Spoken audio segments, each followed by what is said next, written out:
80% 100%. ஐயோ okay guys, நம்ம last வீடியோல ஜிம் பிகினர்ஸ் மிஸ்டேக்ஸ் பார்த்தோம். இப்போ இந்த வீடியோல 5 ஜிம் பிகினர்ஸ் கண்டிப்பா தெரிஞ்சுக்க வேண்டிய விஷயத்தை பார்க்கலாமா? Number 1, passion, discipline, consistency.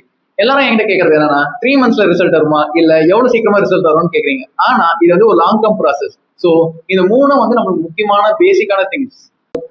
Number 2, choose the correct work out spirit. நீங்க புஷ் புல் லெக்ஸ் பண்ணலாம், ப்ரோ ஸ்பிளிட் பண்ணலாம், அப்பர் லோயர் பண்ணலாம், எது வேணா பண்ணலாம். ஆனா உங்க கோலுக்கு எது அச்சீவ் ஆகுதோ நீங்க அந்த ஒர்க் அவுட் ஸ்பிரிட்டை ஃபாலோ பண்ணிக்கோங்க. Number 3, mind muscle connection. இப்போ நீங்க ஒரு ஒர்க் அவுட் பண்றீங்கன்னா அது எந்த மசில் ஒர்க் ஆகும் தெரிஞ்சுக்கிட்டு அதை நீங்க ஃபீல் பண்ணி பண்ணுங்க.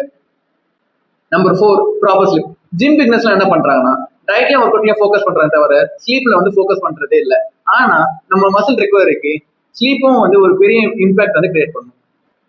Number 5, proper diet. நீங்க நிறைய பேர் பாத்தீங்கன்னா ஒன்னு ஒர்க் அவுட்ல ஃபோக்கஸ் பண்ணி டயட்ல மிஸ் பண்றதும், இல்ல டயட்ல ஃபோக்கஸ் பண்ணி ஒர்க் அவுட்ல மிஸ் பண்றதும், இல்ல நீங்க இது கூட கேள்விப்பட்டிருக்கலாம் 80% of diet 20% of work out நீங்க கேள்விப்பட்டிருக்கலாம். ஆனா என்ன பொறுத்த இருக்கும், நீங்க 100% ஒர்க் அவுட்ல ஃபோக்கஸ் பண்ணணும், 100% டயட்ல ஃபோக்கஸ் பண்ணதான் உங்களுக்கு எதிர்பார்த்திருக்க பிசிக் உங்களுக்கு கிடைக்கும். அதுல இன்னும் டீட்டெயிலா தெரிஞ்சுக்க மறக்காம இந்த பேஜை ஃபாலோ பண்ணிக்கோங்க. பசங்க செல்ஃபாலோ